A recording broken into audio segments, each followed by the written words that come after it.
Hey everybody, and welcome back to another video. This one's going to be quite different of a video than my usual, as I'm basically just going to go on an unscripted rant about what I thought of the Roblox Hunt event, first edition. So at the time of recording this, the event has just came to a close. The timer here has reached 0, and the 15-day period where you could obtain all of the different badges here is now over. So as someone who did complete the whole event in around 4 days, I do have quite a bit to say about this event as a whole. Some things where it did pretty well, other things where it was not so well, and some pretty much middle grounds of ideas that I think could have been utilized a lot better and should be used a lot better in the next edition of the Hunt. Now, the first pretty big negative that I found is pretty self-explanatory. It's just the amount of games in this whole event. There are 100 games in this event, and it took me, a pretty skillful Roblox player, 4 days to complete this, mostly without using a guide.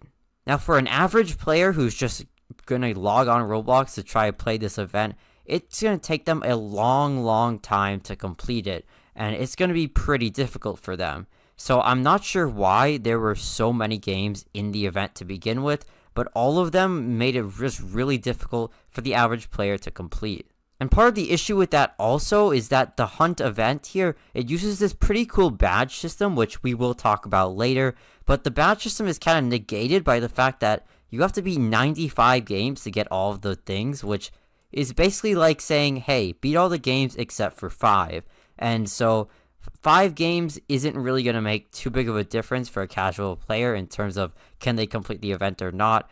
Either way, they're probably not going to be able to reach the 95 games required to earn all of the items, which kind of sucks. And along with the amount of games just being way too much, the actual quality of the games was very questionable. Like, some of these games are literally duplicates of other games within the event. Like, there's Blade Ball and then a Blade Ball copy in the event. There's 3 of the same game with just different types of clicking. All those clicking simulators like Lumberjack Simulator.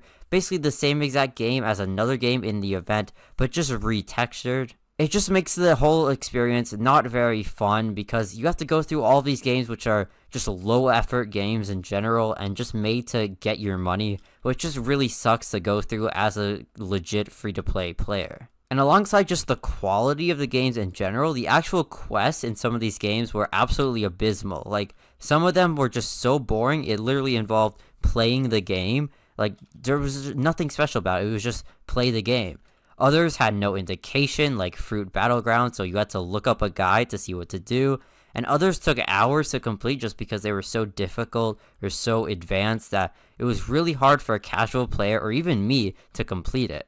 And I'm not sure why the games were so inconsistent in this event. It seems like there was almost no quality control in this event at all. Like, some of the quests were like 5-second quests, like the one where you had to run in, I think it was like Legends of Speed.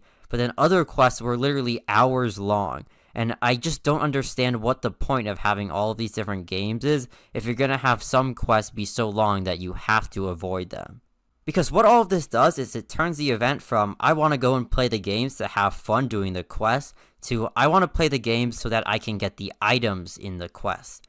So it takes the fun out of actually playing the game and puts it onto, hey, I want these items, and in order to get these items, I have to play through these garbage games. Which, again, I think just really sucks because, like I've said probably numerous times by now, some of these games really suck. Like, their quests were not fun at all, and I wish that no one ever has to play them. But yeah, along with the quality control of the games and the quests themselves being basically non-existent, I also felt the whole event to be pretty incoherent with each other. Like, the games themselves, the quests, have really nothing to do with the futuristic theme of this event. Which kind of sucks because it makes it feel like the games themselves don't really have any connection to this place that I'm in right now. And it feels like they're just kind of placeholders that can be easily swapped out for anything, and it just wouldn't affect any sort of storyline or any sort of lore at all. Which I guess isn't really an issue because this Hunt event really didn't have much lore, which again really sucks, especially since stuff like the Infinite Egg landing was really hyped up with like this rocket slowly coming down from space. And ultimately, it just landed and nothing special happened. I think a lot of players, including me, were hoping that something bigger would happen, like some sort of lore reveal, but I guess it just didn't work out that way. And unlike other events like the Egg Hunt 2019, there was nothing to tie the whole event together in a nice little bow tie. It was just basically you do this stuff, you come here, get the items, and then you leave. Like, there's nothing else that you really have to do. So yeah, my last negative that I have that I would like to talk about is that some of these games are like impossible to complete for all players. Like, there are games here that are 9+, and there are way more than 5 games that are 9+, which means that for someone who is under 9 years old, they cannot get these last tier items here. Like, they just physically cannot get them because they cannot enter these games. And the same can be said for different devices, also like PlayStation users and Xbox users and mobile users.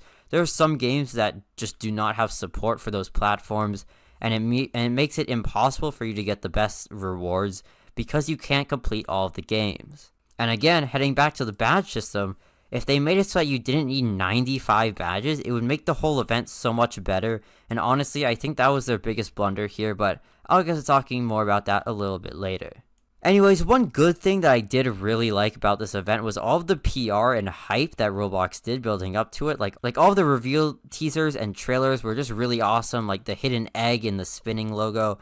And I just think the marketing for this event was really awesome. All the futuristic, high-tech, like low gravity, I don't even know how to describe it, but all of that cool marketing, it really drawed me and a lot of other players into the event, and I think it was actually done pretty well. It's been a while since Roblox has actually felt in touch with the player base, but during this event, they actually did kind of feel like they were reading our concerns and kind of getting feedback from us for future events.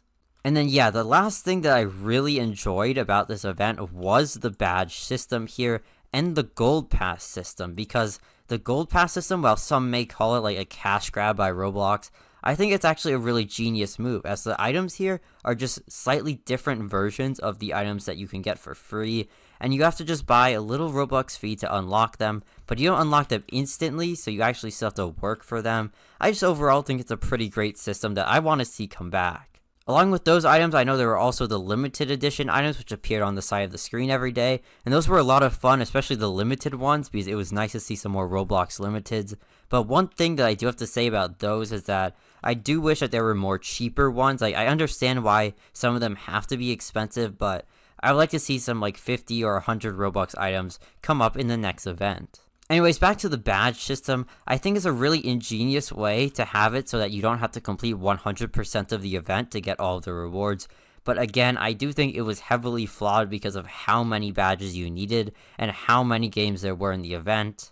And in the future, I would definitely like to see less games in the event, like maybe 50, and way less badges needed, like only 30 for the maximum reward. So I mean, yeah, that's pretty much my whole critique for this event. Sorry if this video was kind of boring, but I just really want to get all my thoughts out so that hopefully Roblox can change stuff for the next event and make it a lot better.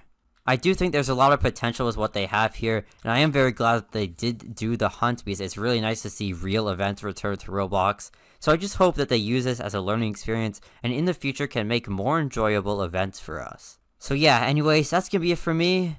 Thank you for watching all of my hunt videos, and goodbye.